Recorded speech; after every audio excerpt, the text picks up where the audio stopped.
20 साल अफगान जंग के खात्मे के बाद अमेरिका एक मखमसे का शिकार है। वो अपनी हिकमत अमली की कोताहियों और कामयाबियों का मवाजना कर रहा है। पाकिस्तान से ताल्लुकात के हवाले से वो असर नौ जायज़ा ले रहा है और मुस्तक़बिल में अफ़गानिस्तान के हवाले से लाहे अमल तश्कील दिया जा रहा है। गोया पाक अमरीका दो तरफ़ा ताल्लुकात नए दोराहे पर हैं। कल अमरीकी वज़ीर ख़ारजा एंटनी ब्लिंकन ने कांग्रेस हेयरिंग के दौरान खित्ते में अमरीकी पॉलिसी के खदोखाल बताए और पाकिस्तान से तालिबान को फौरी तस्लीम न करने की दरख्वास्त की। एंटनी ब्लिंकन ने कहा कि अमरीका अफ़गानिस्तान में पिछले 20 साल और मुस्तक़बिल में पाकिस्तान के किरदार का जायज़ा ले रहा है। उन्होंने पाकिस्तान पर तालिबान और हक्कानियों को पनाह देने का दावा किया, लेकिन साथ ये भी तस्लीम किया कि पाकिस्तान ने दहशत गर्दी के ख़िलाफ़ जंग में अमरीका की भरपूर मदद की है। कि वज़ीर ख़ारजा एंटनी ब्लिंकन ने इसके साथ ही पाकिस्तान से दरख्वास्त की कि जब तक तालिबान बैनुल अक़वामी बरादरी के मुतालबात पूरे नहीं करते उन्हें कानूनी हैसियत देने से इनकार करें। यह भी दिलचस्प बात है कि अमरीका और मग़रिबी ममालिक में तालिबान हुकूमत को फ़िलहाल तस्लीम करने से भी गुरेज़ा हैं, लेकिन ये हकीकत भी मानते हैं कि अफ़गानिस्तान में किसी नए बहरान को रोकने के लिए दुनिया को तालिबान से राब्ते बरकरार रखने होंगे। अमरीका पाकिस्तान ताल्लुकात एक बार फिर एक नए सफ़र के आगाज़ में दोराहे पे खड़े हैं। इसकी मज़ीद तफसीलात और इसका तज्ज़िया हासिल करते हैं वाशिंगटन में इस सिलसिले में क्या ख़याल सोच है। हमें ज्वाइन कर रहे हैं पाकिस्तान के नामवर सीनियर सहाफ़ी डॉन के ब्यूरो चीफ़ हैं वाशिंगटन में जनाब अनवर इकबाल। बहुत बहुत शुक्रिया अनवर इकबाल साहब। ये बताइएगा क्या ये कहना दुरुस्त है कि अब जबकि अफ़गानिस्तान से अमरीका का इनक़ला हो चुका है, अमरीका पाकिस्तान से ताल्लुकात के हवाले से और पाकिस्तान अमरीका के ताल्लुकात के हवाले से एक नए सफ़र का आगाज़ होने जा रहा है और फ़िलहाल ये एक दोराहे पे खड़े हैं दोनों मुल्क, ख़ास तौर पे अमरीका, कि वो मुस्तक़बिल में पाकिस्तान के साथ किस तरह के ताल्लुकात चाहता है। बहुत शुक्रिया कामना साहब। बिल्कुल आपकी बात दुरुस्त है। पाकिस्तान और अमरीका एक दफ़ा फिर एक दोराहे पे खड़े हैं और हम ये देख रहे हैं कि 9/11 के बाद से कई दफ़ा ऐसा हुआ। पहली दफ़ा जब इन्होंने अमेरिका ने कोई तराज़ात किए थे डॉक्टर AQ खान पर और उस वाले से ख़बरें आई थी, फिर उसामा बिन लादेन वाला जब वाक़या हुआ एबटाबाद में उसके बाद, और अब एक नई सूरत हाल है। ये सूरत हाल ज़रा मुख्तलिफ है। मुख्तलिफ इस लिहाज से है कि यहाँ दो अहम चीज़ें हुई हैं जिसमें अमेरिका में बड़ा रिएक्शन हुआ है। एक तो अमेरिका ने अपनी अफवाज वहाँ से निकाली और दूसरा ये कि उनकी तवक्को के बरखिलाफ़ तालिबान अचानक काबुल, ना सिर्फ काबुल बल्कि पूरे अफ़गानिस्तान पर छा गए, और इन दोनों बातों को यहाँ बड़ी नापसंदीदगी से देखा जा रहा है। तो उसमें फिर ये है कि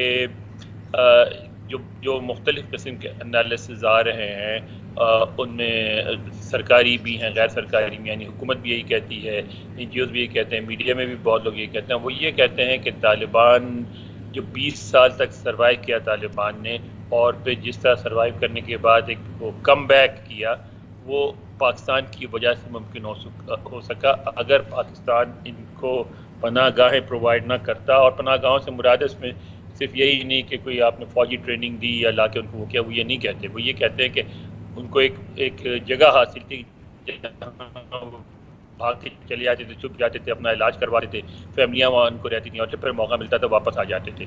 तो अगर उनके पास इस तरह की पनाहगाह ना होती तो तालिबान ये इस तरह कम बैक नहीं कर सकते थे। और दूसरी बात यह है कि अमेरिका में की जो इनखला है अमेरिका का वहाँ से, उसको अमेरिका में थिंक टैंक का मीडिया ख़ास तौर पर अमेरिका की शिकस्त के तौर पे देख रहे हैं। बड़े खुले अल्फाज में मीडिया में भी कहा जा रहा है, थिंक टैंक में भी कहा जा रहा है कि हम नाकाम हो गए दोनों मकासद में। लेकिन लुकिंग फॉरवर्ड बिल्डिंग में भी हम नाकाम हो गए, और हम ये मौजूदा जो हालात हैं वो अपने सामने, कल आपने सेक्रेटरी ब्लिंकन की बात सुनी है, उसमें वो हर जुमले को दूसरे जुमले से बैलेंस कर रहे हैं कि क्या मनफी चीज़ अटैच रही है पाकिस्तान के साथ और क्या उसका पॉजिटिव रोल रहा है। और गोइंग फॉरवर्ड भी वो अब लग ये रहा है कि वो पाकिस्तान के साथ एक तो डेफिनेटली ताल्लुकात को बरकरार रखना चाहते हैं और उसमें एक आगे का सफ़र रखना चाहते हैं। तो एक उम्मीदों का उम्मीद भी है या तवक्कुआत भी हैं अमेरिका की पाकिस्तान के हवाले से, और यकीनन पाकिस्तान की भी अफ़गानिस्तान के हवाले से। अब तो ये जो होना था वो हो गया, अब जो है वो हकीकत है। اس نئی حقیقت میں پاکستان کا کردار جو ہے وہ امریکہ کے لیے کتنا اہم ہے؟ کسی بھی اسٹیج پہ امریکہ نے نہیں سوچا، گرچہ انڈین میڈیا میں خاص طور پہ یہ بار بار اس پوائنٹ کو ہائی لائٹ کیا جاتا ہے، لیکن امریکی کبھی بھی نہیں سوچتے پاکستان سے تعلقات منقطع کرنے کی۔ تعلقات میں اونچ نیچ ہوتی رہتی ہے، گرمی سردی آتی رہتی ہے، ایک دفعہ پھر ایک ایسے اسٹیج سے گزر رہے ہیں جس میں تعلقات میں کشیدگی پیدا ہوئی ہے۔ لیکن آپ دیکھیں اسی بیان میں صدر کلنٹن نے خود صدر کلنٹن کہہ رہا ہوں سیکرٹری بلنکن نے خود وضاحت کی پاکستان کے موقف کی۔ انہوں نے یہ کہا کہ پاکستان ایسا کرتا تو ہے، لیکن اس کی وجہ یہ ہے کہ اس کے کنسرنز ہیں ہندوستان کے حوالے سے، وہ ہندوستان کا جو رول ہے افغانستان میں اس کے حوالے سے اس کے کنسرنز ہیں، اور کنسرنز کی وجہ سے وہ افغانستان میں اس نے ایک مخصوص رویہ رکھا ہے۔ تو وہ یہ کہتے ہیں، اور پھر یہ بھی کہتے ہیں کہ ہمیں توقع ہے مستقبل میں پاکستان کم از کم اس بات کو یقینی بنائے گا کہ طالبان کی جو حکومت ہے بن گئی ہے، وہ جو ہے انہوں نے جو طالبان نے جو وعدے کیے تھے، جو کمٹمنٹس کی تھیں، ان کو پورا کریں گا، اور اس میں پاکستان ایک اہم کردار ادا کر سکتا ہے۔ ماضی میں پاک امریکہ کے تعلقات رہے ہیں جس طرح کے بھی تھے، اور اب جو اس وقت کی جو صورتحال ہے جس کے دوران ہم ایک بہت ہی انٹینس انٹریکشن دیکھ رہے ہیں، سیکرٹری ڈیفینس ہوں، جو نیشنل سیکیورٹی ایڈوائزر ہیں، سیکرٹری بلنکن ہیں، اس کے علاوہ 3 ہفتے میں 2 بار CIA چیف پاکستان آئے ہیں۔ یقیناً ایک بہت اہم صلاح مشورہ بات چیت چل رہی ہے۔ پاک امریکہ تعلقات اب جبکہ افغانستان کی جو امریکی انوالومنٹ تھی یا جو فوجوں کی وہاں پریزنس تھی وہ تو ماضی بن گیا، یہ تعلقات پاک امریکہ تعلقات اس نئی خطے میں آپ کو بہتر ہوتے نظر آ رہے ہیں، مضبوط ہوتے نظر آ رہے ہیں، پہلے جیسے نظر آتے ہیں، یا مزید کشیدہ ہوتے نظر آ رہے ہیں؟ میں سمجھتا ہوں کہ اب اس وقت ایک بہت نازک اور دلچسپ مرحلے سے گزریں گے، کیونکہ امریکہ کے سامنے کئی جو ہیں بڑے مسائل ہیں جن کے حوالے سے وہ پاکستان سے اپنے تعلقات کو دیکھتا ہے۔ پہلے اب تک اور اب تک ہے بھی شاید، اب تک افغانستان تھا اور افغانستان کے حوالے سے پاکستان کے تعلقات کو دیکھا جاتا تھا، اور پاکستان بار بار کہتا بھی تھا کہ اب ہمیں افغانستان کی اندر لگا کر نہ دیکھیں، لیکن وہ دیکھتے تھے۔ اب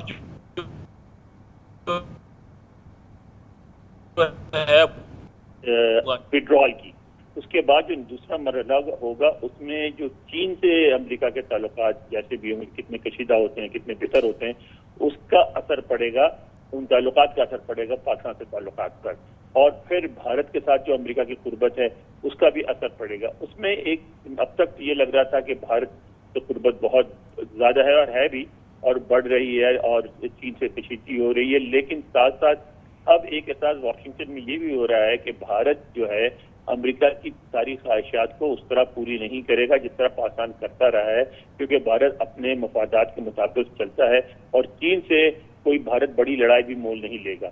تو پھر اب واشنگٹن میں مجھے لگتا ہے کہ کچھ عرصے کے بعد دوبارہ وہ اس بات کا احساس ہوگا کہ پاکستان ایک ایسا ملک ہے، جیسے خود یہ جو بائیڈن ہے جب یہ نائب صدر تھے تو انہوں نے سابق افغان صدر حامد کارزئی سے کہا تھا، جب انہوں نے کہا تھا کہ آپ پاکستان سے تعلقات توڑ لیں اور افغانستان سے استوار کریں، تو انہیں کہا تھا کہ نہیں، پاکستان بہت زیادہ بلکہ افغانستان سے کہیں زیادہ اہم ملک ہے۔ تو وہ احساس موجود ہے، اور میں سمجھتا ہوں کہ ایک نئی کشیدگی کے بعد تعلقات میں پھر بہتری آئے گی۔ بہت بہت شکریہ انور اقبال۔